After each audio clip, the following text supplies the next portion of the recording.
Hey, everybody. Welcome to the Book Leads Impactful Books for Life and Leadership. I'm your series host and leadership performance coach, John Giramillo. This podcast series is about getting to the books that have impacted the lives of the people in my network. So these are great leads to get to those great books that have impacted them, whether they're the author or not, that have made the best impact on them, influenced them in their work, their career, their business, their life, whatever it may be. All those worlds intersect. And then in this series, I cover three categories of books. The first, where they're sharing a book with me I haven't read. Second, where we're discussing a book we've both read, whether specifically for that episode or we read it before the series even started. The third category is when I actually have the author and or publisher on the episode to discuss the book, to give it a face, to give it a tone, to give it some backstory to who they are, just to kind of give it a little more presence and to put a face to it. And in this particular episode, my guest is Jennifer Robin Wilson. And Jennifer is an author, certified leadership coach, and business consultant. After a 17-year career with her family business, the Canada Homestay Network, CHN, she now chairs their board of directors. At CHN, Jennifer worked in HR, technology, and leadership roles and served as CEO for 12 years. And prior to CHN, she practiced as a registered midwife in Manitoba and British Columbia.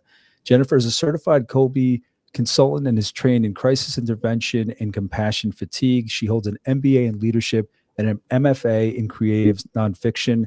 And her book, The Heart of Homestay, Creating Meaningful Connections When Hosting International Students, is an essential resource for any host family, both new and experienced, complete with practical tools and expert advice.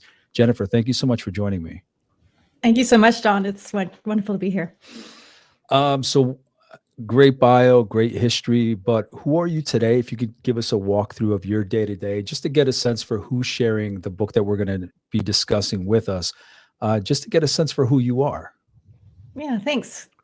These days, I spend my time writing and promoting my book. I've just been finishing up the Masters of Fine Arts that you mentioned in my bio in creative nonfiction. So I've been in school, and I've been starting my next book already. Oh, but nice. my day job now, of course, because none of that makes me any money, is to coach. So like you, I'm a leadership coach. I bring my CEO background and my passion for understanding leadership and helping leaders develop and grow to my coaching practice. So I work one-on-one with new leaders and people who, who are leveling up within their organization, I would say. Folks who have a team reporting to them for the first time or are taking on additional responsibilities. And I also have a special place in my heart for folks who are going through major career changes or contemplating big changes in their lives around their career, to do with leadership as well. Because we're all leaders, no matter what our job title is. Yeah. That sounds so hokey. Like we say it all the time, but it is true. It's incredible how having a coach, the right coach, or not even somebody that's a formal coach, but somebody that just has the wherewithal and the presence just to see somebody, their value, ask them about it, bring it out, ask them questions to kind of bring it out of themselves. So it's incredible how, and I'm grateful for you saying that you don't have to have that title to exhibit that leadership. Exactly. Yeah, I think it's something that I talk about in my book about homestay too, that host families are leaders in the sense that they're changing the world. They're setting examples for people. They're helping their students grow and develop. Like those are all leadership qualities. Yeah. Absolutely. I'm not going to lie, this morning when I'm like, okay, who's my guest today? And I was going through everything you had sent me. And obviously we scheduled this. So I learned about you, you learned about me. I asked you which book you wanted to cover. Obviously, if we scheduled it, I thought it was a good idea. And then this morning, I'm like, homestay. I'm like, okay. I'm like, all right. No, it is applicable in every word, in every way that you said. And again, these books, I've had books that weren't leadership books. They weren't self-help books per se, specifically for those reasons. But as long as they have like a human story, as long as they have a story about connection, humanity, doing your best, assisting others. I mean, that's why I'm game for any kind of book, as long as the author can always kind of verbalize to me what the lesson is they want to take away. So it makes perfect sense to include a book like this. Thank you. Yeah, I agree. My dad's one of my biggest fans, as you can imagine. And every time we talk about my book, he's like, why isn't your book on Oprah? Can you get your book on CBC Reads? Like, he's like, this should have a bigger audience. Yeah, yeah. Yeah, Um, there's a lot of big lessons in it. no, it's always good to have those fans. I mean, obviously, parents, they're always going to be your fans. But I mean, anybody that's in your life, whether it's a relative or a good friend, I mean, when they believe in you and you know they really do, it's not just I have to support you or anything like that. It's amazing how much we can do for some, and that's just a great example of how much we can do for somebody when we do speak to their work. You know, Hmm. I'm not a paying client, I'm not a prospective client, I'm not anybody in your field, but I see what you're doing, I see what you've put out there. So I would encourage anybody, if you see any value in somebody's work that you know, there's one thing to say good job, but there's another to really be somebody's cheerleader. So I love that example. Yeah. And actually, if I Mhm. may, one of the best ways you can support your favorite authors is to write reviews for them on Amazon and Goodreads. Even if you haven't bought the book there, reviews are social proof that you agree with the author's message and that there is something of value there. And people really rely on reviews when they're deciding whether or not to buy something. So it's yeah. That's a No, I little think gift that's you can give a favorite author today. absolutely, absolutely. I mean, obviously, it's common sense, support helps, but those little things, like, yeah, even if you haven't bought the book, but you enjoy that person's writings, if you've read their other books, whatnot, I think every little bit helps. So thank you for reminding everybody of that. Jennifer, Mhm. for you to understand how you got here, can you give me a walkthrough of how that started? How did you get on this started on this path of I usually start like post education, like what did you go to school for when you or you know, obviously you had told me MBA, MFA.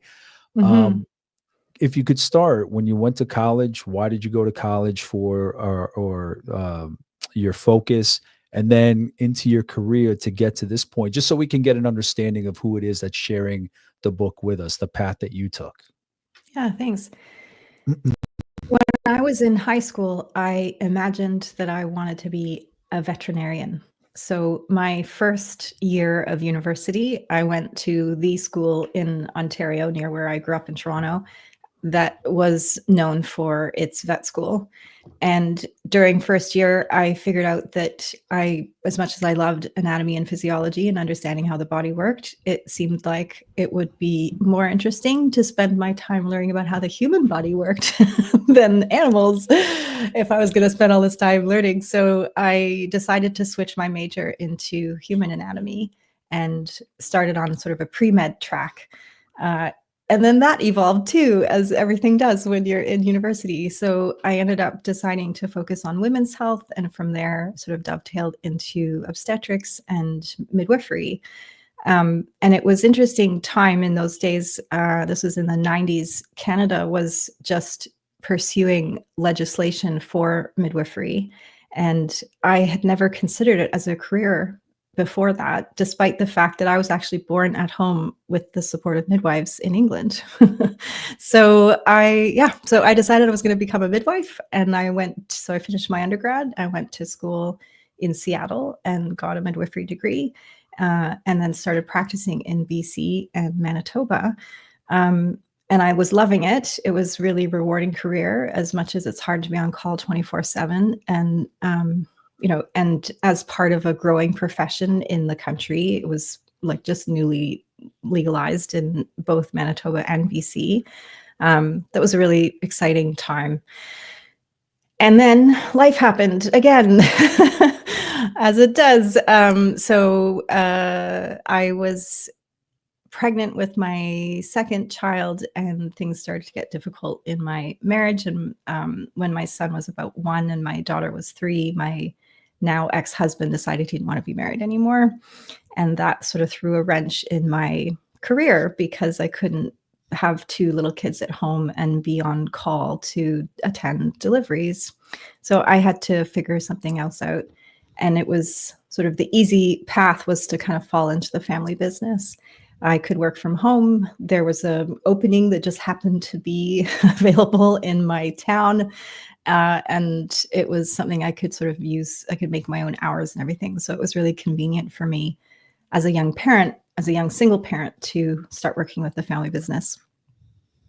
And then I fell in love with it and really started to feel like there was an opportunity for me to make a difference with the family company, and decided to go back to school, got my MBA, and then ended up taking over for my mom as CEO.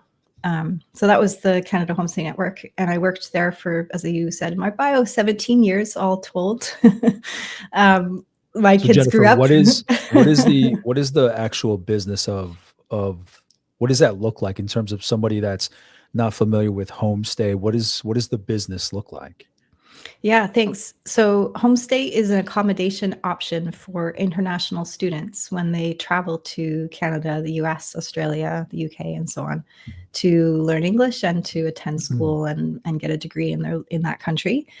So a lot of those foreign students, especially if they're adults, will live in residence or get an apartment. But a lot of the younger students and those whose English isn't as strong will choose homestay to help them accommodate or to help them acclimate to the new culture, to sort of have a safe landing pad when they first arrive, and of course to learn English, and to make lifelong friends. You know, homestay is a really powerful, transformative experience for everybody involved. And if you, if you know anyone who's hosted or been involved with Rotary, for example, or traveled internationally as a student, or even just backpacking through Europe to find yourself, like, these are all really powerful experiences when we interact really closely with people from other cultures. So so our job at Canada Homestay Network, we partnered with the schools that ran these international student programs, and then they would recruit the students and they would need a place for them to stay. So our team would recruit the host families, we would screen them, and then we would match them with the students, kind of like a dating service. So we'd pair them up based on interests and location and allergies and all that stuff, help them with their arrival process, and then manage the relationship the whole time they're here. So we're on call 24/7 for emergencies and available to help hosts and students manage any conflicts that arise. And then we're also there to, provide opportunities for them to engage with each other too. So we do sort of community-based events with all the hosts and students together. So then you took over the helm. I took over the helm from my mother. My parents and I still work together, so we're still the board of directors. And throughout my whole time working at CHN, my dad was our CFO, and my mom kind of stepped into more of the back office when I took over. So yeah, I worked very closely with my parents for the whole time. So then how did you evolve to your leadership coaching? How did you evolve into that next step? Thank you. So around 2018, I was in a program called Strategic Coach myself. So I was getting coaching and developing myself as a leader and an entrepreneur. And I identified some bigger goals that I wanted for the rest of my life, including writing and publishing, and which is something I wanted to do since I was a little kid. And I realized that it was time for me to make a change. So I put into place a 5-year exit plan for myself and executed on that plan, during which time COVID hit. And COVID was, it was hard for everyone, and it was particularly destructive and damaging for our business. Obviously, the borders were closed. There were no students coming in. We had no revenue. So it was a really, really tough time for us. Got through that and sort of stuck the landing on my exit. I actually left about 6 months after I had planned to, in that 5-year plan, despite COVID. And by the time I left, I had also identified in myself that I was experiencing burnout as a leader. So it was good, ended up being good timing that I was able to go. And throughout that time, when I was thinking about my exit and what I wanted to do next, I was trying to connect the dots. Like, what does my career path really mean? Who am I? What are the things that I really want to do going forward? And I landed on coaching because the one thing that I loved most about being a CEO was watching other people grow and develop. I spearheaded our professional development program in our organization. I always really enjoyed my one-on-one coaching sessions with my clients. And I say coaching with a small c, like sort of the informal coaching on the fly kind of. Yeah. And I just thought how great it would be if I could continue to have that interaction with people one-on-one. I also really love working with groups. So doing workshop facilitation and public speaking is a big part of what I do now too. So does it make sense, or actually, let me back up before that next question. Excuse me. So what was, when you get to that coaching point, what was the thought process? What was the evolution to A, do the MFA, and B, the book? I don't know which one came first. I don't know but what did, Yeah. if you want to do it chronologically, what led into one that might have led into the other, or how did that play out? Yeah. So I always knew that I wanted to do some writing. As I said, that was something that I identified back in 2018. And I didn't want my whole life to be writing, and I didn't want my whole life to be coaching. It felt like there needed to be a balance between those things. Writing, when you're actually engaged in the writing itself, is a very solitary experience. And I knew I needed to have interaction with people because that was so nourishing and rewarding for me. So I envisioned a path where I could sort of coach and consult half time and then focus on my writing career for the other half time. So that was always the plan when I stepped away from my CEO role. Mm-hmm. So the MFA sort of came into it because I'm a lifelong learner, and I also imagined a potential career path involving teaching and helping folks with writing eventually. And the MFA felt like the right credential for that path as well. The book itself, the idea for the book, and my first foray into collecting data for the book started 10 years ago. So long before I even decided to leave CHN, I knew I wanted to write this book. And so the process of kind of getting it done after I left the business was it was kind of already laid out for me. Like I already had a plan for how I wanted to execute on that. I'd already done a lot of interviews. I had a lot of data collected. So it was a matter of me kind of honing my craft as a writer and figuring out how to process all that information and data into a way that would be helpful for the reader. Jennifer, the next question is always, does it make sense from your childhood that this is what you're doing? Because I'm always curious.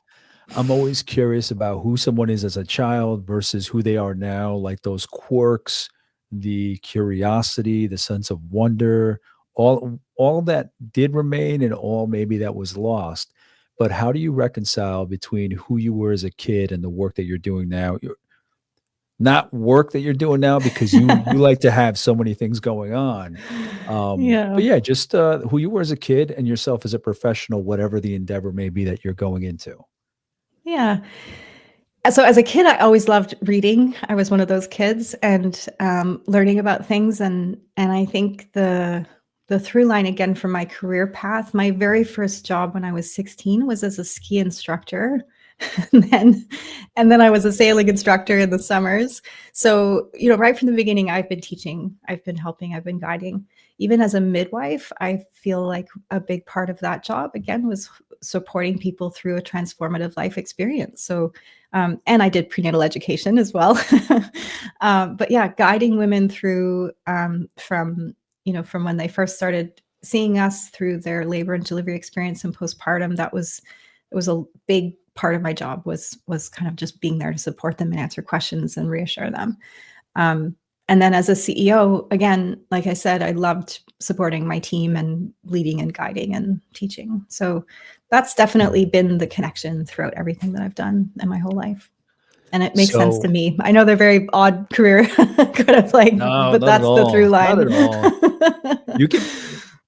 You make a solid case for yours, but you can make anything a through line. Yeah. Even if somebody has the most random profession, endeavor, initiative, there's a way to tie it all together.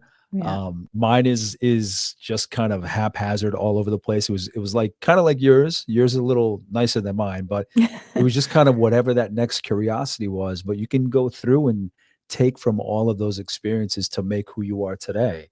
That's So right. my follow-up question is, so did that desire to help other people, to train other people, to teach other people, to assist other people, was that mostly driven by your parents, you know, that being the nature of their work, CHN, or was it something Mm. else? Was it a mix of what you saw and who you were? What do you attribute that to? Um, I think, I mean, my parents started CHN in 1995, so I was already in university by then. Um, my mom was an entrepreneur even before she started the homestay business. She ran a gardening design business, landscaping business, and she also ran a bed and breakfast out of our home. So I think Oh, she wow. modeled entrepreneurship for me in a way that was still very like she was always there for us. These were home-based businesses. So she was also that mom who was at home if I was homesick and she was there when I got home from school. And so yeah, she was a superwoman in that way. And That's my incredible. dad has also had a very successful career as first a chartered accountant and then a management consultant. So he thinks about leadership in a really articulate and inspiring way that definitely set a good example for me. So I don't know. I don't. Yeah, I'm sure my parents have had a big influence on me from in that respect. But I think at some level, it's also just this sort of innate thing inside me that I love. Yeah, I love learning. I love reading. I love digesting information and making it easy to understand for other people.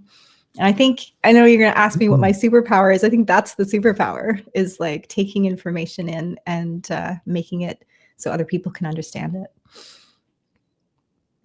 Yeah, I mean, it's ski instructor, sailing instructor, CEO, obviously author, author of Yeah, this book, yeah. um, breaking it down in such a way that you bring the value and you demonstrate the value of what it is to somebody who knows nothing about it. Like I said, they may see it as, okay, I'm not somebody that would invite somebody, or I'm not somebody that would go to somebody. I'm not in Mhm.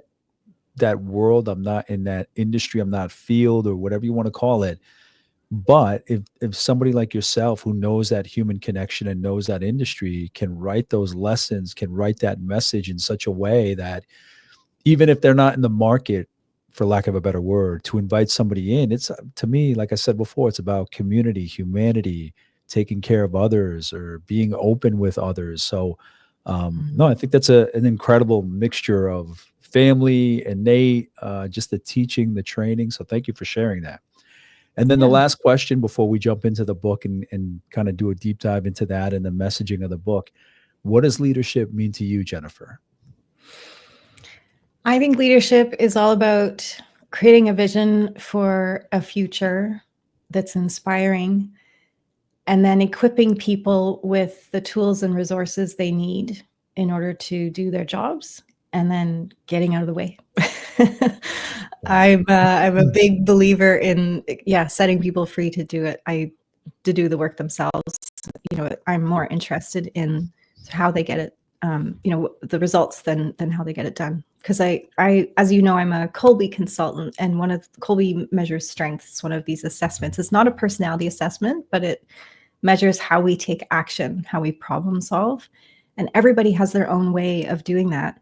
Some people love to brainstorm. Some people like to build three-dimensional models. Some people do lots of research. Some people create systems and organizational sort of structures and tools to use. Um, and I think the great gift of Kolbe and understanding ourselves in that way is being set free to do the things the way we want to do them, the way that's going to be the least stressful and the most productive. So I think my role as a leader is to, again, sort of tell you where we're headed and then make sure that you have what you need to get there and then let you do it the way you want to do it. How did you come across the Kobe connection in coaching? Yeah. So I did the Kolbe myself when I was in that strategic coach program that I mentioned earlier. Okay. And I found it a really powerful tool and I loved it. And so I introduced it to our company and became a certified consultant so that I could debrief the results with people. And we sort of deployed it at all levels of the organization. So everybody had done their Kolbe and we talked about it in our team meetings. And it was, it was a really big, helpful aspect of team building and team functioning for us. And then when I went out on my own as a coach, I sort of brought that along as part of my toolkit to help people understand themselves. And again, even if you are the only person in your company who's done it, it still helps you understand yourself and the way that you're different from other folks, but like any of these assessments do. Right. Two questions about your company. How big was the company or is the company? Yeah, sure. So pre-COVID, we had about 150 employees all across Canada. We all worked from our virtual home offices. We were in about 40 locations. And then, of course, COVID hit and we had to make some big changes and layoffs, unfortunately. We've since grown back up to about 100 to 120, depending on how you count. So, yeah, so we're recovering. We're still not quite back where we were before COVID, but we're getting there. And then the other question I wanted to ask was, how did your take on leadership evolve before to after your CEO-ship, if you will? Sure. Yeah, when I first started the MBA program before I took over from my mom, I didn't see myself as a leader at all. I was a little bookworm as a kid. I did not like being at the, center stage. I was quite introverted. I didn't see myself as a charismatic person. I think I had bought into that kind of stereotypical definition of a leader, which is that the big person who takes up lots of Extrovert, air. boisterous, like Yeah. commanding the room. Yeah. Yes. Yeah. That kind of like more of a dictator, sort of authoritative kind of approach to leadership. Didn't see myself in that at all. And it was through the MBA program, and my specialization was leadership, that I learned about all these different ways to be a leader and all the different types of leaders there are. And then I started to see how I could model that. And I started to see that in my mom too, because she's more like me. I described how much of an entrepreneur she is. You would not have assumed that if you just met her. She's like such a, I think what she was called, there was one author that I read who described this type of person as a level 5 leader. That's very much who my mom is. And I think I take after her in that way. And I've come into my own as a leader too. So I'm not the same person I was when I started the MBA. I actually love public speaking now, and I really enjoy engaging in groups. Yeah. It's So we all incredible when you grow. get to that point where you enjoy it. Yeah. I told that to my son, even about reading when he has to do, he's 9 years old. He has to do his reading. I'm like, I know. I know it won't always be like this. You'll Yeah. get to read what you want. I'm like, I didn't like reading until I got out of college because then I could go and read what I wanted. Yeah. And that ties back to speaking because in college, a little after college, you're a shy kid. Not everybody, I was. And then when I got into this field and I was doing more speaking, once you're pumped up about what you're talking about, once you're passionate about it, it's like you still have to prepare your due diligence, your talking points and whatnot. But it's like you don't have to force me to get up there. I love doing it. So Yeah. do you remember what the definition or what the factors were, descriptors or items for the level 5 leadership? Oh, this is the kind of person who, more introverted, more quiet, more sort of subtle in terms of their kind of personality and their approach. And they really embrace the philosophy of servant leadership. I don't know if you're familiar with that notion. It's aligned with what I was saying earlier about giving people the tools they need. So, in fact, in our organization, we flip the org chart upside down. So our frontline staff are at the top of the page and I'm at the bottom. It's an upside down pyramid because I see myself as a servant to empower the rest of the team to do the work. leadership is all about getting work done through other people. And to me, the heroes of our company are the ones who are out there every day talking to the students and hosts and helping them with their experiences. And I'm just here to empower and sort of enable that. It's incredible. Out of all the things that I've spoken about that have come up in this series, one of the most divisive things that's ever come up is servant leadership. Interesting. I'm telling you, it is not one of, it's the most, not that there are many divisive things on this series, but if there are anything where the definition or the belief on something was so different from one person to the next, it's servant leadership.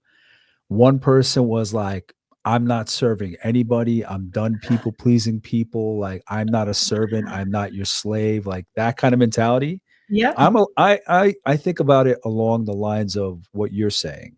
Mm, You are serving somebody. Uh, mm.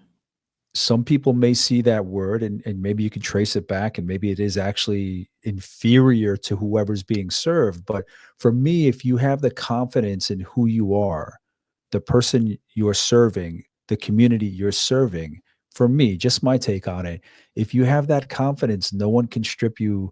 I think people see servant as a slave kind of beholden to somebody. So you're stripped maybe of dignity, of respect, of whatever it may be. But for me, when you're a confident leader, you can do those things and no one is going to strip you of anything. That's just my take. Absolutely. So, Yeah. Yeah, no, but I agree with you. the most divisive thing has been servant leadership. Like one person really got pissed off. She's like, "No, I'm done people pleasing." And for me, it's not people Yeah. pleasing at all.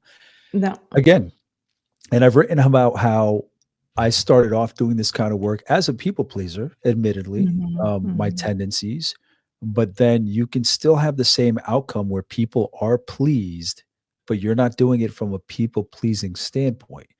You're not doing it to get in their good graces. You're doing it to help out. So the triggers, the drivers for why you do it are different. It may look like people pleasing to other people, but everybody's going to have their own subjective take on what it is. But you've just brought to Yeah. light that the most divisive thing that's ever come up, because I hear the conversation, I hear the definitions, I hear the emotion.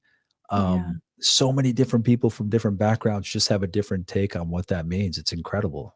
I think it's such an interesting example of how we can get attached to certain words and jump to conclusions about those. Where if we sort of Yeah. step back from the label and just talk about the philosophy behind it, Yes. we might Yes. find more common ground. Yeah, because I to me, it's like, absolutely okay, you don't want to call it servant leadership. We can Yeah, call it something else. totally. I think that's such a big point to make. A big lesson to learn is how much we're fighting over words when most times we want to get to the same end result, but we're just Yeah. nitpicking at the vernacular. It's incredible. Yeah. And I do wanna say too, I think there's always a place for adaptive leadership styles. So, during COVID, I was more of a command and control kind of leader. I was not letting people figure it out. I needed to really step up and take charge. And, that's called situational awareness. It's about Mhm. adapting your style to suit the situation. And I think that's necessary for any leader in any circumstance. So you need to be able to read the room and figure out what people need in that moment. So to me, servant leadership is not just about rolling over and people pleasing. There's still boundaries. There's still expectations. There's still rules and And performance it's not measures. a And zero-sum game. no, not at all. Yeah. For Yeah. you, when you say you had to be command control in COVID, what did that, not specifically, but what did that feel like? Did you feel like it was uncomfortable and then it took you a while to pull the trigger, or you saw what was happening and instinctually had to act to make sure that Um, everything was kind of kept together? How did that feel? it felt like a lot of fight or flight for a lot of days in a row. It was yeah, we were coping. We were surviving. So it was tough. And even in those moments, I was leaning on my mentors and advisors to help me strategize and figure out the right path. So And we made mistakes for sure. There were problems, there were issues that we needed to figure out and adapt and pivot and all those great things. It was hard. It was really hard. And, like when I was a midwife, and I was dealing with a life and death situation, your training kicks in, and you figure out what you kind of need to do in the moment. And I step up in those moments. I think, again, that's one of my strengths, is staying calm under pressure. Mm. I can see what needs to happen and sort of put my mind to it and get it done. And after a few months of that, as I said, I was needed a break. It was hard. Yeah. And that went on for years. Like, you remember what it was like. We all got through 2020 and we're like, okay, 2021 is going to be the year. And then it just felt like it got worse. 2022. Okay. 2023 now is it's like 2022. That's going to be the year. Yeah. Yeah. It was a long haul. It's incredible to think of we just crossed 5 years of all of that hitting. So yeah, there's a lot of not to take the phrase or the term lightly, but there's a lot of PTSD there. No, I hear you. That was shocking. I mean, it changed the world. I think it changes the way that we look at things, the way that we prepare. And you can't go through any examples because everybody's life is just so different. Yeah. So even though that, knock on wood, is behind us, hopefully the lessons stay with us. But thank you for sharing that. Yeah. Jennifer, let's jump into your book now. You'd given some background on how the book was kind of like a work in progress for 10 years. You knew the people in the field, you did your research, you had data. What did that look like when, you shared that much, that it was a 10-year process, but was there a moment that hit you that you wanted to do that, and that's when the preparation began? How did what triggered you for writing the book, working in that direction? I mean, you say you've always been a writer, but was there a particular moment, instance, situation where you're like, okay, this is on my list to get to in the future? I don't think there was a single moment like that. And in fact, if you talk to anyone in international education, they'll all say, oh, I could write a book. The stories I've seen. So it's one of those situations where, and I'm sure there's lots of industries and lots of examples of folks who can relate to that, the stories I've seen. So for sure, it felt for a long time like I had enough fodder, for lack of a better word, to put together a pretty compelling collection of stories. And I didn't want it to be just a sort of a sensational collection. I didn't want it to kind of, glorify the difficult experiences or make light of what we're talking about. So I set out to write a book that would help people, that would really fill a gap in the resources available to host families. So it's sort of a roadmap through the experience of hosting, and offers a sort of a depth of tips and strategies and tools that don't exist anywhere else, that haven't been brought together in this way before. To that end, can you speak about or provide an overview of the book, of how you laid out, whether it's a couple chapters, whether you broke it out in sections? How do you break it out for the reader to take them down that path? For sure. So the book is divided into 3 sections, which correspond to the 3 sort of themes or ways that I think hosts can engage with the experience to make the most of it. So the first overarching lesson is to treat the student like they're part of the family. The second is to learn about culture, which starts with learning about your own culture. And the third is to learn about yourself. So that's the part of the book where I talk about bias and difficult conversations and conflict and things like that. And throughout the book, in those 3 sections, it kind of runs loosely chronological from arrival to departure. So the first chapter is all about arrivals and getting settled, and the final chapter is all about departures and what happens when a student leaves. And then it kind of follows an arc through the middle as we tackle different topics. Now, is this an industry? I mean, there's COVID.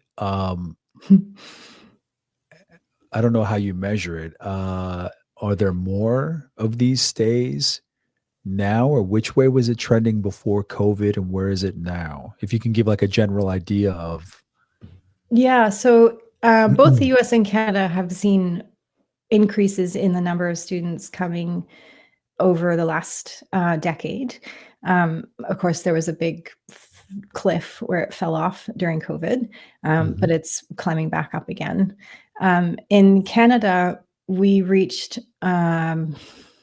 so many students. There were a million, close to a million, Wow. that in 2024 that the government decided to crack down on the number of visa permits that they were handing out to students to come here and study, to try to address the immigration question that is facing Canadians in a similar way that it is in the US right now. So there are changes that have happened just in the last year, really, that are quite remarkable in terms of those numbers after having, a trajectory that was kind of going like this for many, many years.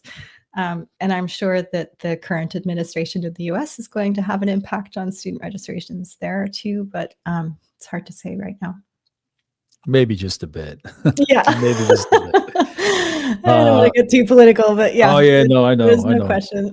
Yeah. That just goes without saying. The other thing I was going to ask was, how long has the book been out?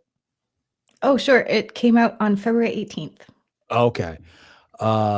Because I was going to ask anybody that has read it or families that have approached you, any kind of feedback that you've gotten from people of that have read it. What are you hearing back from them?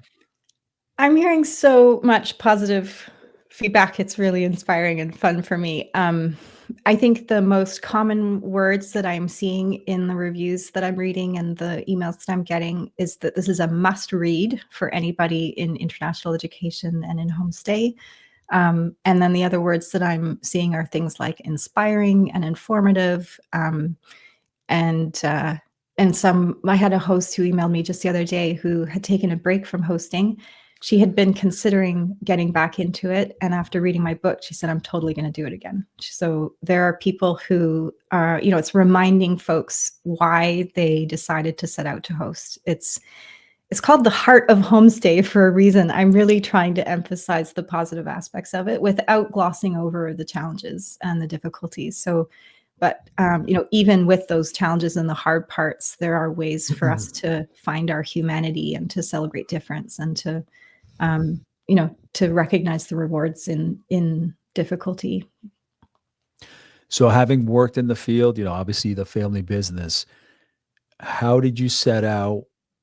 You mentioned how you did it overall, but what was the process for you in setting up the book? What was the process for you outlining the book, saying this is what I want to include and why? What did that process look like? Yeah, I used an approach that's common in the social sciences called grounded theory, which sounds very academic, but it's really quite simple. Instead of starting like a typical scientific experiment where you begin with a hypothesis and then set out design an experiment to test or refute that hypothesis, with grounded theory, you begin with a topic that you want to explore and you interview people, and the hypothesis or the data or the theories come out of those interviews. And you only stop interviewing when you start to get to a point of saturation where you're hearing the same things over and over again. So that was my approach. I interviewed over 25 students and hosts for this book. I also collated a bunch of survey data that CHN had done over the years. And I had read a lot of psychology and neuroscience and cross-cultural communication and all that kind of stuff. So I was pulling resources and sources from lots of different places, and began to kind of form a picture of the top challenges faced by hosts and how to address those challenges. And I also was creating a picture of kind of the ideal host, so to speak. Like, what are the qualities of the great hosts out there and the folks who are really making it work and having a great time? What do they bring to the experience, and what can we learn from those people? So, yeah, so that was kind of my process. It was hard to figure out the path. The structure is probably the hardest part of writing the whole book. But once I identified that arc that I described earlier of sort of arrival to departure, and each chapter tackles a different challenge, then it just kind of fell into place, and it was really easy to write from that point. There's kind of among writers, you'll hear about two different sort of approaches to structure. There's the plotters and the pantsers. So the plotters are people who kind of lay out the whole thing and know in advance where they're going. And the pantsers are the fly by the seat of their pants, where they kind of make it up as they go along. I think I'm somewhere in the middle. So I had like that loose kind of outline for where I was heading. Yeah. But then as I tackled each chapter, I was totally pantsing it. So yeah. So could you give some examples of the chapters? You don't have to list them all, but if you go through the book, can you hop around and just to get a sense of what some of the chapters may include, what they may cover? For sure. And those of your listeners who have experience with homestay will recognize these topics. So there's a chapter on food, which is probably the number one most common issue that hosts deal with. There's a chapter on communication, cross-cultural communication, language barriers, understanding how we communicate across different cultures, and how that even affects us in our workplaces. So, for example, when you're giving and receiving feedback in the workplace, that can be impacted. It is impacted quite heavily by culture. There's a chapter on bias, so how unconscious bias shows up, and what we can do about our biases, observing them and thinking about them, and then processing them. There's a chapter on forgiveness and second chances, so understanding why we forgive people, how to forgive people, how to ask for apologies, the importance of giving kids, especially teenagers, second chances, because we're all figuring this stuff out as we go. Yeah, those are some examples. Awesome. Yeah, I was going to say, even at my age, I'm still trying to figure things out. So exactly. It's an ongoing experiment. Yeah. Jennifer, I'm always curious when it comes to the authors I have on here. In writing it, what lessons did you take away? Sure, is this your first book? This is my first book. Yeah. Okay. So yes, there are the book writing lessons, and you can share some of those if you want. But I'm always curious about how it changes you, your view on the topic, your view on your profession. You may go in wanting to share in this direction and this kind of mindset and come out the other way because you've been influenced and you've learned from the material, from the interviews, the data, whatever it may be. So how do you think, if at all, you changed the most from having put this book out?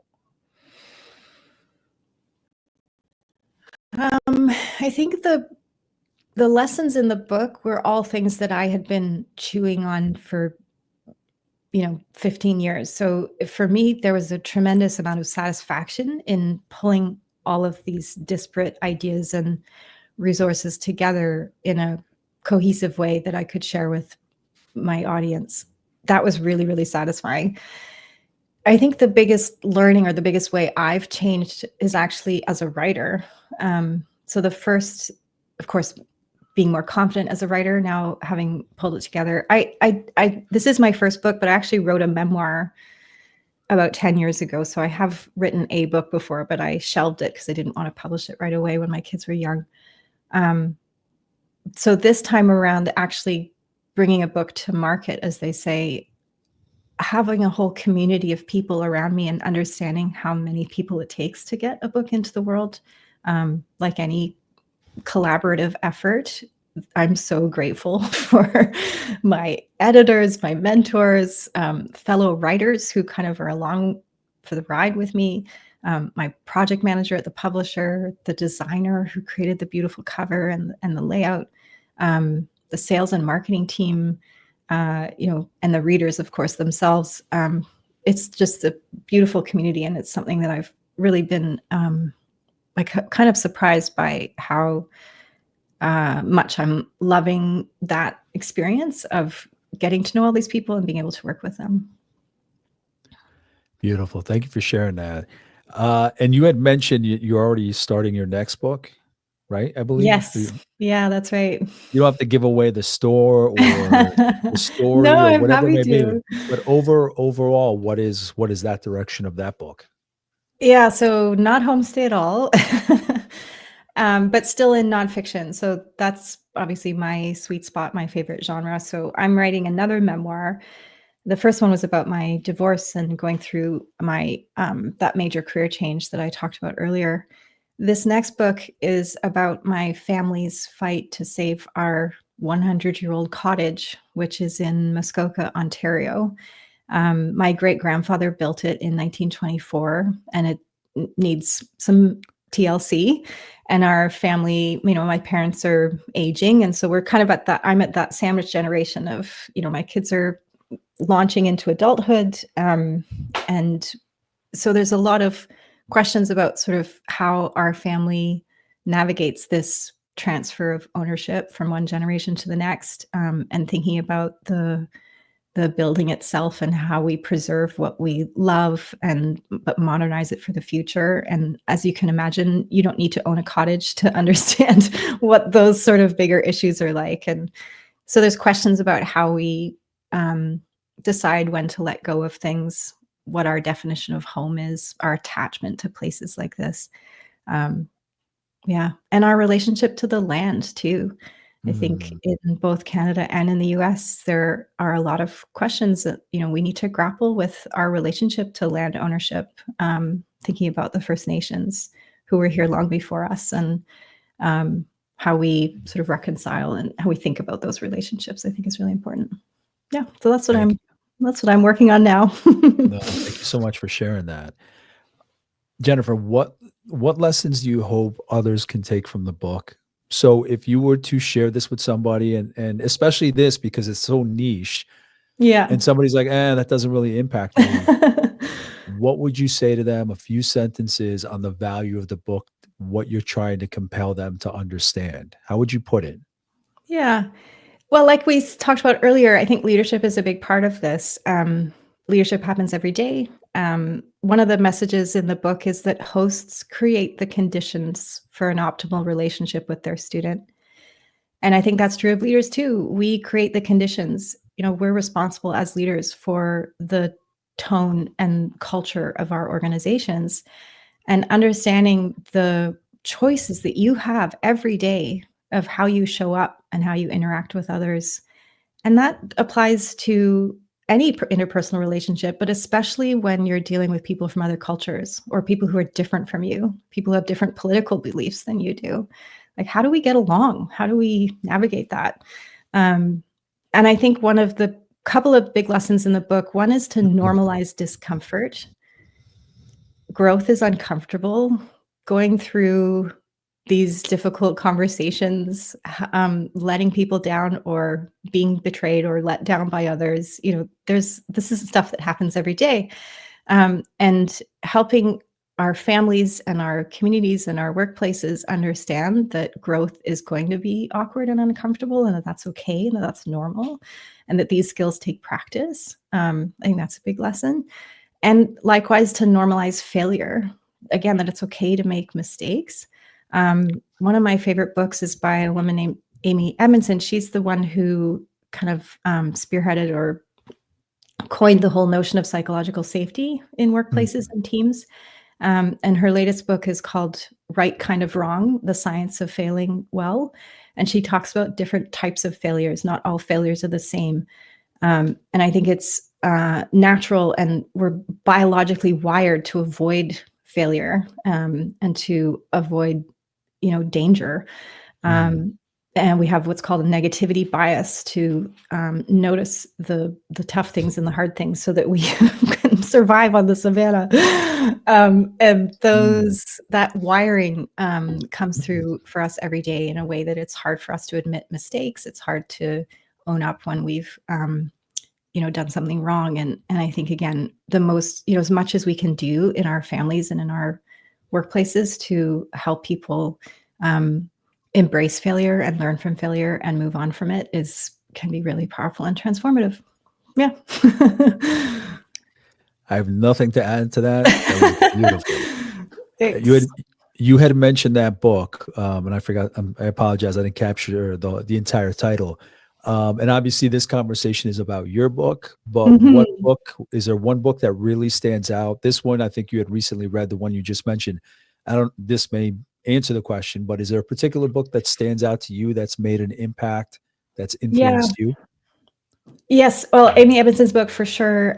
Carol Dweck's book on mindset. That's also a great Yeah. one that Yep. crosses over between family and work and teaching and all that good stuff. It's amazing. I love Adam Grant and everything he's done on organizations and organizational behavior. And I'm going to sound like a cliche, but I love Brene Brown. I know she I had her love Brene moment. Brown. She had a moment, but she's amazing. And of course, I would recommend any of her books, but one of my favorite is called Braving the Wilderness. Okay. Um, she has a couple of leadership. Well, one's called Dare to Lead, Mhm. about leadership, but this Braving the Wilderness again is more about life, um, for leaders and for families. And it's the subtitle is The Quest for True Belonging and the Courage to Stand Alone. So yeah, Mm. it's a powerful read. It's something that informed a lot of my thinking about homestay too. Yeah, I don't think I've read any of her books. I think maybe I didn't just because I was listening to her podcast on and Yeah. off. But she's been on my list. There's a list of books. There's Oh, that we term all. for people that buy books and haven't gotten to them. Like that's me. Like one of those shelves now. I think that shelf right there, half of that is Yeah. books that I've bought and have yet to get to. So, but she's definitely on my list. I appreciate those recommendations. And then just in wrapping up, Jennifer, is there anything else you want to share? Anything I might not have asked? Anything you want to share here about what you're up to or anything coming up? The floor is yours. Yeah, thank you. I'd love to, of course, plug the book. I don't know if we talked about the title, but it's called The Heart of Homestay, Creating Meaningful Connections When Hosting International Students. You can get it anywhere you buy books. Um, I like to support local independent booksellers. So go down the street to your local bookstore and they'll bring it in for you if they don't have it in stock. And then my sort of day-to-day work, as I said, is as leadership coaching. So if you know of anybody who could benefit from a thinking partner, that's how I like to talk about coaching. Somebody who's maybe feeling stuck in a certain part of their career or their work life, I'd love to chat. And you can find me at oakbaycoachingandconsulting.ca, or my author website is jenniferrobinwilson.com. Thank you, Jennifer, so much. And again, Jennifer's book is The Heart of Homestay, Creating Meaningful Connections When Hosting International Students. If there's anything that I might have missed, you think I should have asked her, please let me know. I'll reach out to Jennifer and see what kind of insights, knowledge, guidance I can get back. We're limited on time. Even though I drag people down rabbit holes, I still got to get them out the door in a reasonable amount of time. But in the meantime, thank you for watching. Thank you for listening. I'll talk to you soon. Take care. Bye.